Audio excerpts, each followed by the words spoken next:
এবার বাংলাদেশের কোচ নিয়োগের দায়িত্ব নিলেন স্বয়ং নেইমার জুনিয়র। সেখানে 8 থেকে 10 জন কোচের তালিকাও করেন এই ব্রাজিলিয়ান। শুনতে অবিশ্বাস্য লাগলেও এমন ঘটনায় সত্যি, যে ঘটনার সত্যতা নিশ্চিত করেছেন নেইমারের ব্যক্তিগত সহকারী। বাংলাদেশের ফুটবলের কোচ নিয়োগে কিভাবে যুক্ত হলেন নেইমার, তা নিয়ে থাকছে প্রতিবেদন। এক মুহূর্তে আপনার মনে হতে পারে আদৌ কি ঠিক সংবাদ পড়ছেন। বাংলাদেশের ফুটবল আর নেইমারের আলাদা আর্টিকেল কি মিশে গিয়েছে একসাথে, নাকি এলোমেলো হয়ে গিয়েছে সব? বাস্তবিক অর্থে কিছুই হয়নি এলোমেলো। এবার বাংলাদেশ ফুটবলের সাথেই আসছেন নেইমার জুনিয়র। বাংলাদেশের কোচ নিয়োগে রাখছেন সরাসরি অবদান, আর সেটা নিশ্চিত করেছেন নেইমারের ব্যক্তিগত সহকারী রবিন মিয়া। সাম্প্রতিক সময়ে চুক্তি শেষ হয়েছে বাংলাদেশের সাবেক কোচ হাভিয়ের কাবরেরার। নতুন করে কোচ নিয়োগ করতে যাচ্ছে বাংলাদেশ। এর মাঝে এসেছে অনেক সিভিও, আবার বাফুফেও আলাপ করেছে অনেকের সাথে, আর সেই কাজেই বাফুফেকে সাহায্য করেছেন নেইমার। নেইমারের এই সাহায্যের কথা স্বীকার করেন তার ব্যক্তিগত সহকারী রবিন মিয়া। নেইমারের সহকারী রবিন মিয়া বাংলাদেশী, যিনি নিয়মিত যুক্ত থাকেন দেশের ফুটবলেও। সেই রবিন মিয়াকে সাম্প্রতিক সময়ে এক ভিডিওতে জিজ্ঞাসা করা হয় কোচ নিয়োগে সে কোনো সাহায্য করতে পারবে কিনা।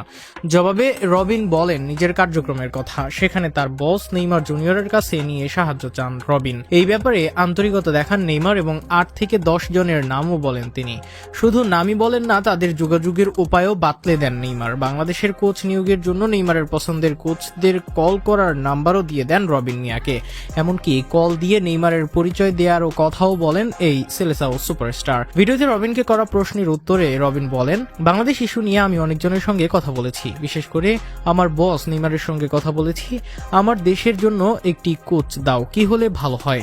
একসঙ্গে তিনি আমাকে 8-10 জন কোচের পরামর্শ দিয়েছেন। শুধু পরামর্শই নয়, তাদের সঙ্গে যোগাযোগ করার উপায়ও বাতলে দিয়েছেন নেইমার। রবিন বলেন, নেইমার বলেছেন তুমি এই কোচদের কল দাও, কল দিয়ে বলো আমি কল দিতে বলেছি। তবে রবিনের ভাষ্য, এসব কিছুই নির্ভর করছে বাফুফের সদিচ্ছার উপর।